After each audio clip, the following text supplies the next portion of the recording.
There are so many amazing RPGs on the Nintendo Switch that we were really keen to create a top 10 and be pretty strict about it. These are just RPGs, you won't find games like Zelda, Tears of the Kingdom, because quite frankly it isn't, Glen. No, I don't think that's an RPG, we don't consider it one. These are our favourite 10, so 5 each, which does mean there may be games that are missed off because we had to compromise, of course. Our 5 weren't the same, and obviously if it were a 10 separate, there'll be other games on here, but combined for SwitchUp, these are what we consider the 10 best RPGs on the Switch. Alright, what are they? Well, let's find out.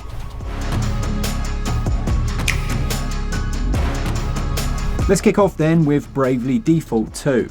Yeah, this was one of my picks and is one of my favourite RPGs on the Switch.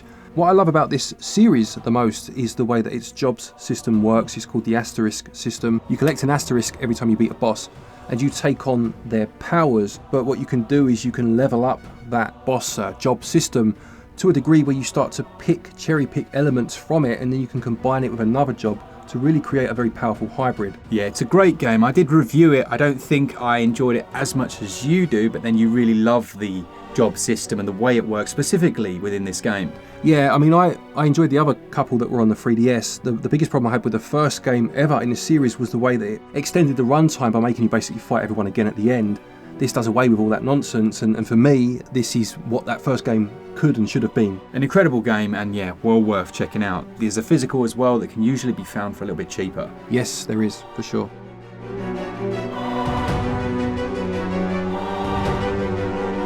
My first one then is Star Ocean's Second Story R, one of the more recent 2D HD re-releases from Square Enix, and I loved it. It reminded me of basically Star Trek crossed with your traditional, say, Octopath Traveler style RPG. Yeah. I love the futuristic elements, the fact that it's basically Star Trek. You're in this group that goes around exploring new planets, you find a rift in space and time, and then get teleported to this different place.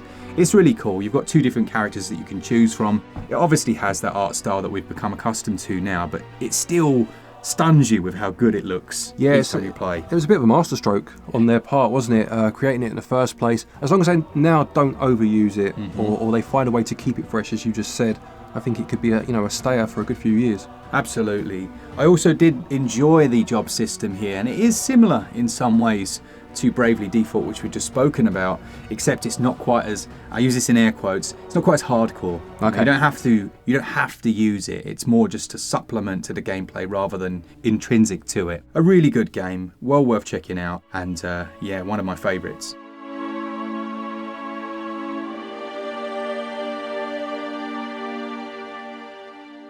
Lovely. Next, we've got the Xenoblade Chronicles series. Now, I'm specifically going to say the first game because I prefer that one. That's the one I like the most.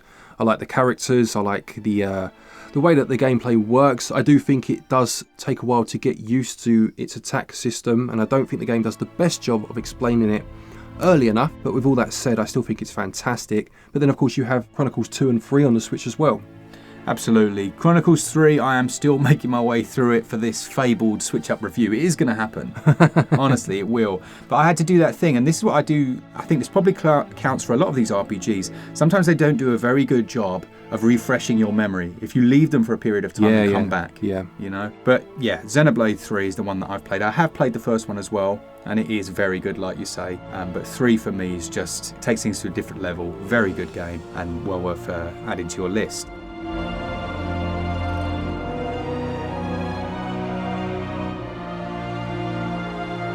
Really nice to have a Trails game on this list, I have to say. This series is huge. There are there's more Trails games than you shake a stick at. Yeah, it's a big stick as well. A massive one. Yeah, big absolutely huge.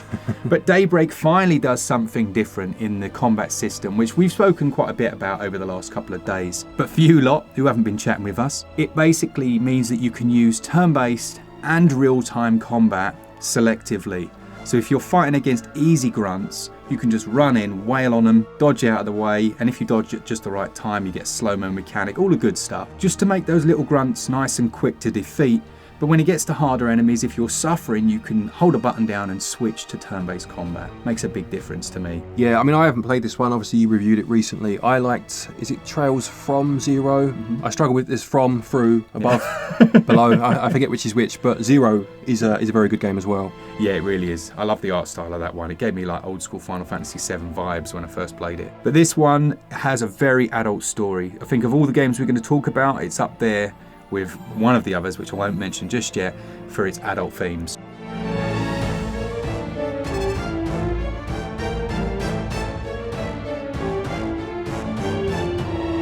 Talking of adult themes, let's sidestep that completely and do Paper Mario The Thousand Year Door. So obviously this was a remaster for the Switch. Did add a lot to that original game that was on the GameCube. Quite subtle unless you really start looking for it, and then you can see the improvements they made. But just in terms of the basic gameplay, it follows the formula that the first game had implemented with that turn-based combat, which is quite active-based in that you can press buttons at certain points to do more damage or defend yourself. It has the humour that the series certainly now is very much known for, and again was introduced in that N64 original, and it's just a very good game. It's one that I hadn't played back in the day, and I'm very happy to have played now, and it's well worth a place in your collection if you enjoy that turn-based combat that does have the action element to it, you know. I think this took the place of Mario RPG for us, didn't it? And would it be fair to say this is a lighter RPG? Perhaps, yes. Yeah, it depends what you're comparing it to. I would say it probably sits somewhere in the middle. Okay. You know, like, because you have the other characters that will join your team and they all have their own attacks. It is easy to get on board with, and it is very accessible. So yeah, I guess so in that respect. But there's still quite a lot of depth here.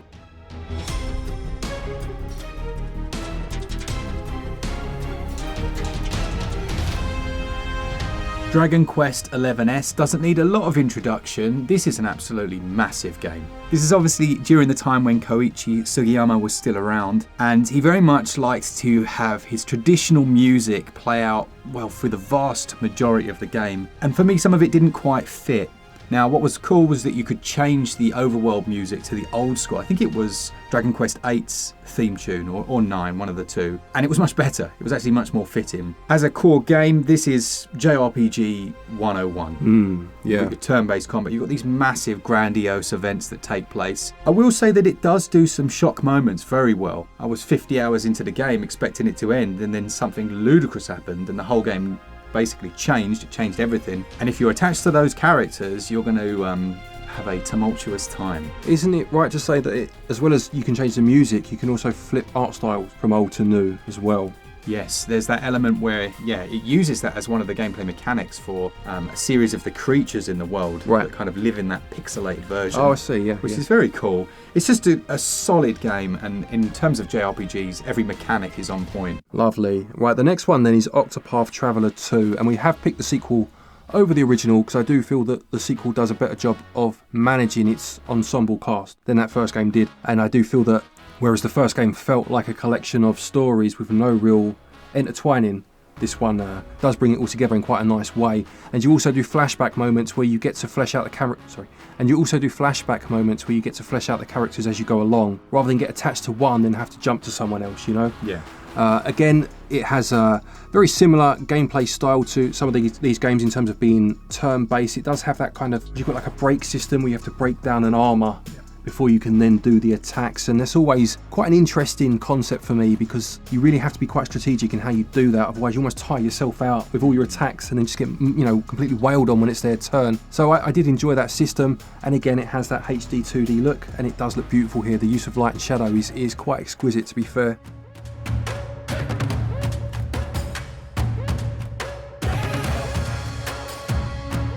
Great stuff. That takes us on to Sea of Stars, which obviously released to quite a lot of fanfare. It does look stunning. I mean, just from a merely aesthetic perspective, it looks incredible. It's got those bright, vibrant colours. And there were some links there, I think, weren't there, to the Chrono series? Yeah, I mean, I haven't played it, but just by looking at it, it's screaming Chrono Trigger to me in terms of the battle screen, how you attack, just the general layout of some of the worlds that I've seen just now, the colour palette. It's reminded me of Chrono Trigger for sure.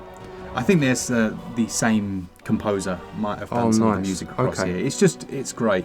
I think some people didn't like the translation, or at least the writing quality they felt was a little lackluster. But I felt that it characterized very nicely and I enjoyed it. I'm not in there to look for a novel. Yeah. I want to care about the characters, and for me it did enough for me to care about the characters. I think that's fair. I'll be honest, and I might be in the complete minority here, but I'm happy to be there, I don't think most RPGs have a great story. I think what they do is they set up a catastrophic event of some description, they send your heroes off, and then the story builds as you play. Yeah. As you go across the world, you get attached to those characters, irrespective of what the narrative actually is.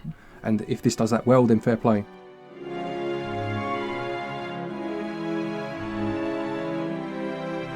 My final one then is Shin Megami Tensei 5 Vengeance, and we will mention Persona 5 Royal here as well, because they're obviously very similar games, Persona being a spin-off of Shin Megami back in the day, but I prefer Shin Megami myself. I like the setting a lot more with the monster battling and the demon conversations and how you have them join your team. This Vengeance expansion, I guess, adds a new storyline.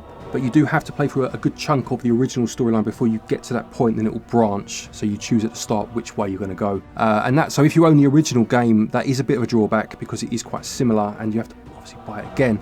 But just taking this for what it is, this as a separate entity, this is a fantastic game. The combat is on point as far as I'm concerned. I like the worlds. I mean, to start with, it's very desolate.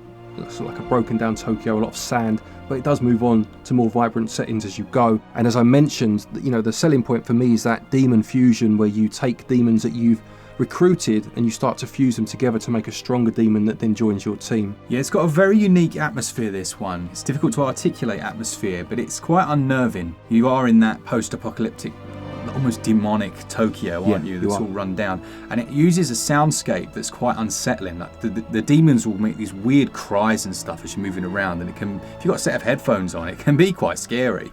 Yeah, it's quite foreboding.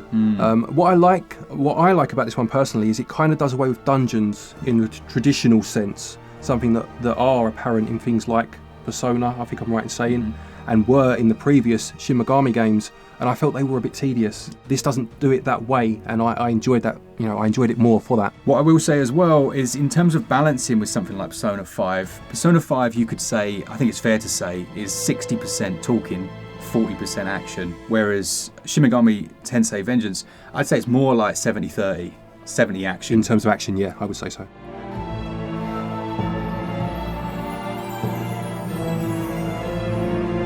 Finally for me, we have Chained Echoes. Yeah, this one was created by Matthias Linder, who basically grew up making fan games of RPGs, and throughout his whole life wanted to create, in his opinion, the perfect RPG. Oh, okay, yeah. And it is incredible. I loved it. We were talking about story before and how they're setting up this apocalyptic event. That's exactly the case here, but I very often have that happen and I still haven't got a clue what's going on. Yeah. You know what I mean? There's been something happen, but you're not sure. It's so clear here, but it's very clever as well because it makes you think like the main character, and something happens, I won't spoil it, but you really can put yourself in their shoes and think, man, it's unavoidable, but you would feel terrible in that scenario. Right, okay, yeah. And it kind of shapes the way you view him for the rest of the game. Later on, it develops, you get these mechs and you can fly around. There's an airship that you can travel around in, all the classics. The mechs some people didn't like, because you actually get to fight as them as well, and it improves your abilities, you become like an absolute beast. But it's not always, and I just think it's a very well balanced game. Combat is difficult, but it gives you some accessibility options, so you can tone it down without making you feel like you're taking the easy out. Oh, okay, that's good, yeah. It's a really solid RPG, and by far one of my favourites. Things like the art style some people didn't like as much as, say, things like Sea of Stars. I think it has its charms. Yeah. A really good game.